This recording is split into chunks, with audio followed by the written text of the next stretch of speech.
Hey, what's up guys, it's Darius, and as you might know, the S8 was just recently released and it looks amazing, but with such a high price tag, you should really consider picking up the S7 instead and saving a lot of money, because last year's flagship from Samsung was amazing too, and now it's cheaper than ever. So after over 1 year later, and with the S8 being available, is it still worth it, and should you buy it over the S8? Well, let's find out.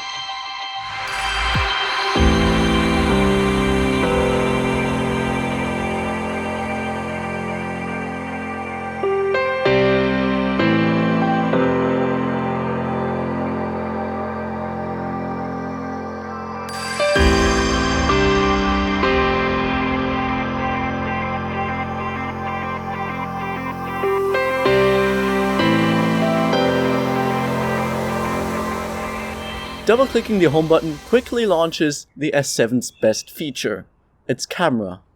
By the way, it's the same sensor as on the S8. The S8 does some software processing better, but in general the pictures are very similar, so you're not missing out if you're going for last year's generation. I've used it as my main camera over the last year, and the great thing about it is its consistency. It never really takes a bad picture, and 90% of the time it doesn't take more than one try to get the shot. It's simple and it just works. Images look amazing, colors are saturated, and there's some over-sharpening, but the pictures look very pleasing to the eye.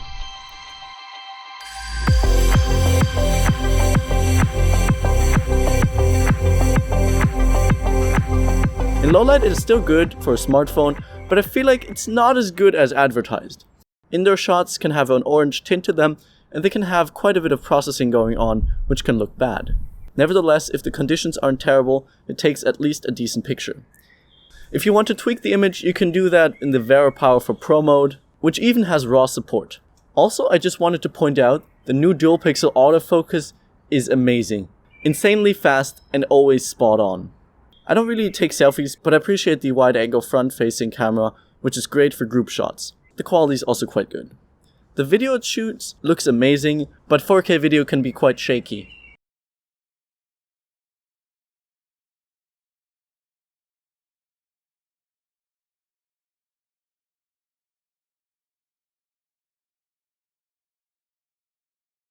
The next good thing about the S7 is its design. This thing is just gorgeous, and in my opinion still the best looking phone out there, maybe tied with the S8.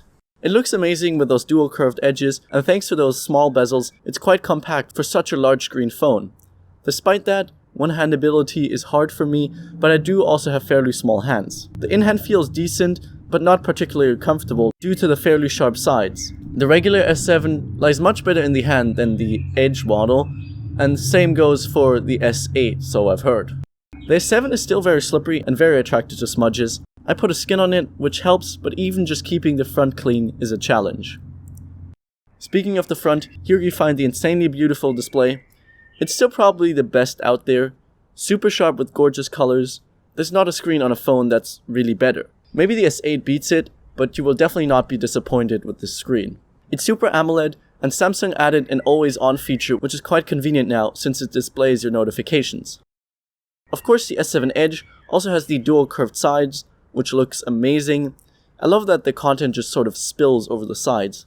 There are also a couple of software features for them, and I guess they can be useful, but after having used them for maybe a week, I pretty much forgot about them, and I never really used them. Edge lighting, for example. It's a neat feature, but I just never place my phone face down on a table. Sadly, there are also a couple of negative aspects of the edges. I already mentioned the in-hand feel, then sometimes there are some accidental touches, and typing on it takes some getting used to, because of the lack of side bezels. Despite that, I just really like how they look. Coming back to the build, it's surprisingly durable. I've dropped mine multiple times, and so far it has only gotten a couple of small scuffs and scratches.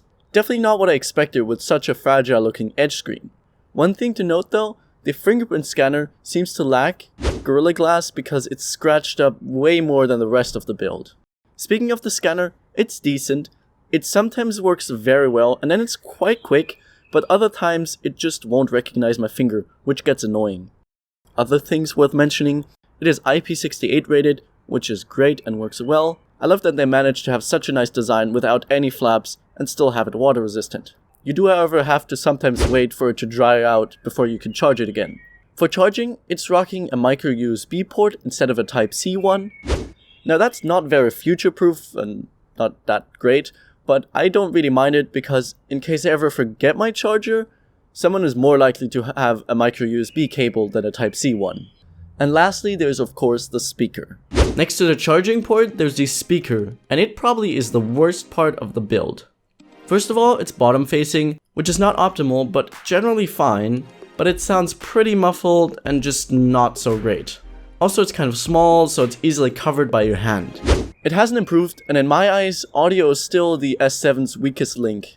If you're looking for good audio on a smartphone, then check out the HTC 10. Link of my review is down below. Enough about the hardware. I know what you're really worried about with a 1-year-old Samsung device. The notorious TouchWiz lag. And on the S7, it's almost non-existent. The keyword here is almost. It's much better than on any previous Samsung device, but it's still sort of present. I mean, it's not bad, but it's not as fast as a Pixel after maybe a couple of months. The internals are definitely not the issue. They were the most high-end available when the S7 was released, and even now they're still very good. It comes with either a Snapdragon 820 or an Exynos 8890. I have the latter, and performance overall was good. Like I said, it's not as fast as a Pixel, and it has gotten a little slower since day one, but it's still quite snappy. Despite of causing a small performance decrease, the software is actually quite nice. I recently got the update to 7.0, it looks good, the app drawer has been improved slightly, and there are many features, but they never get in the way if you don't want to use them. The only thing I still don't like about Samsung's launcher is that you still can't move the app drawer icon, but that's easily fixed with a launcher. I do wish that Samsung Pay were available in Germany, but that's not really Samsung's fault. The last thing I want to talk about is battery life.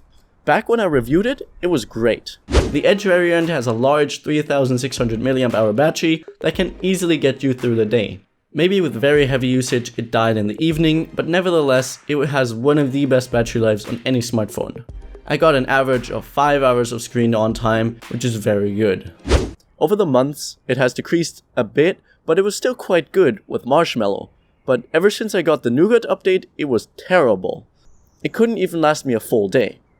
After trying multiple solutions that didn't work, I factory resetted the phone. Now battery life is pretty good again. It can definitely go through a whole day, even with intense usage. And of course, when it dies, there is the great quick charging and wireless charging. All said, the S7 is an amazing phone still, and well worth its price. Both the S7 and the S7 Edge. If you should buy it over the S8 really depends on you. If you want the latest and greatest, I'd absolutely love that new Infinity display and don't mind spending a lot of money, then go for it. If not, I can really recommend the S7 or the S7 Edge. With a lower price now, it's a great buy. If you want to buy it, make sure to click the link in the description down below. It would help me out if you buy it there. And yeah, thank you guys for watching. I hope you enjoyed it. If you did, make sure to smash the like button, comment down below if you have any feedback, and don't forget to subscribe. See you in the next one. Bye.